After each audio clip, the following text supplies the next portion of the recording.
রব্বানা মা খালাকতা হাযা বাতিলা। হে আমাদের রব, আপনি এসব নিরর্থক সৃষ্টি করেননি। আসলে পৃথিবীতে মানুষ এখনো পর্যন্ত আল্লাহ তাআলার অনেক সৃষ্টি জগৎ সম্পর্কে বেখবর।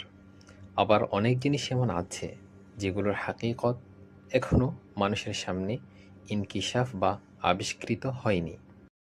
ভিডিওতে যে উদ্ভিদটি দেখতে পাচ্ছেন এটি বড় বিস্ময়কর এবং আশ্চর্যজনক উদ্ভিদ। এই উদ্ভিদ মরুভূমির রুক্ষ পরিবেশে নিজেকে টিকিয়ে রাখার জন্য নিজের ফল এবং পাতার কোষে প্রচুর পরিমাণে পানি জমিয়ে রাখে এবং এটি মাটি থেকে লবণাক্ত পানি শোষণ করে এবং অতিরিক্ত লবণ তাদের পাতার কোষে জমিয়ে রাখে।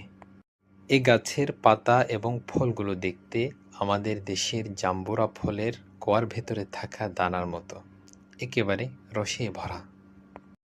দেখুন, আমি কিছু ফল এবং পাতা ছিঁড়ে হাতে কচলাচ্ছি আর আমার হাত পানিতে ভিজে গেল। সুবহানাল্লাহ!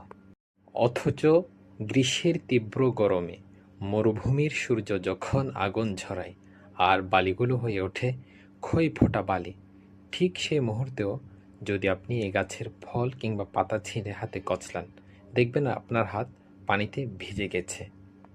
অবশ্যই গাছের ফল কিংবা পাতা ছিঁড়ে যদি আপনি মুখে দেন এবং চিবান, তাহলে কিছুটা নোনা স্বাদ পাবেন, কারণ এ গাছ মাটি থেকে লবণাক্ত পানি শোষণ করে এবং অতিরিক্ত লবণ তাদের পাতার কোষে জমিয়ে রাখে। একটু ভেবে দেখুন তো, আল্লাহর সৃষ্টি জগৎ কত বিস্ময়কর। সুবহানাল্লাহ ওয়া জাযাকুমুল্লাহু খায়রান।